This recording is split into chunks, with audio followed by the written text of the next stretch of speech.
ठंडी सुबह थी।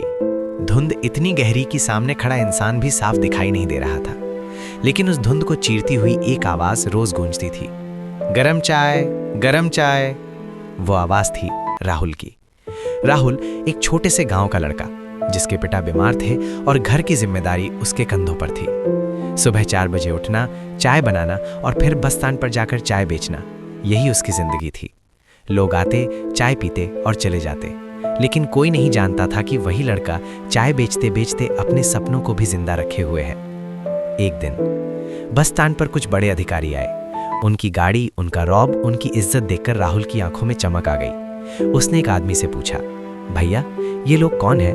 जवाब मिला, ये आईएएस अधिकारी हैं, पूरे जिले को चलाते हैं। बस उसी दिन राहुल ने फैसला कर लिया, एक दिन मैं भी आईएएस बनूंगा। लेकिन रास्ता आसान नहीं था। दिन भर चाय बेचना, शाम को थक कर चूर हो जाना और फिर भी रात में किताब खोलकर बैठ जाना। कई बार आंखें खुद ब खुद बंद हो जाती थीं, कई बार पेट में खाना नहीं होता था, लेकिन उसके अंदर की आग बुझने का नाम नहीं लेती थी। गांव वाले हंसते थे, अरे चाय बेचने वाला आईएएस बनेगा, सपने देखना छोड़ दे।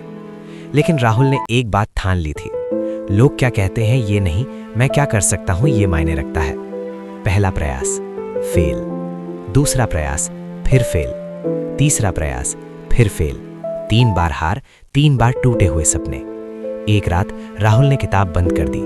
आंखों में आंसू थे, दिल में दर्द। उसने खुद से कहा, शायद ये मेरे बस की बात नहीं। लेकिन तभी उसे अपने पिता की खांसी सुनाई दी। माँ के थके हुए चेहरे की याद आई और वो बस स्टैंड जहां से उसने सपना देखा था। उसने फिर किताब उठाई और इस बार खुद से कहा, या तो मैं जीतूंगा या फिर कोशिश करते करते मर जाऊंगा।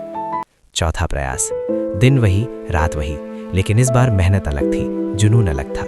और फिर वो दिन आया, यूपीएससी रिजल्ट डे। राहुल के हाथ कांप रहे थे, दिल इतनी तेज धड़क रहा था जैसे अभी बाहर आ जाएगा। उसने अपना रोल नंबर डाला और अगले ही पल उसकी आंखों से आंसू बहने लगे। लेकिन इस बार ये आंसू हार के नहीं थे, वो पास हो चुका था। राहुल अब आईएएस बन चुका था। आज वही लड़का जो कभी बस स्टैंड पर चाय बेचता था, अब उसी जिले का कलेक्टर है। लोग लाइन में खड़े होकर उससे मिलने आते हैं और वही लोग जो कभी हंसते थे आज गर्व से कहते हैं, ये हमारे गांव का बेटा है।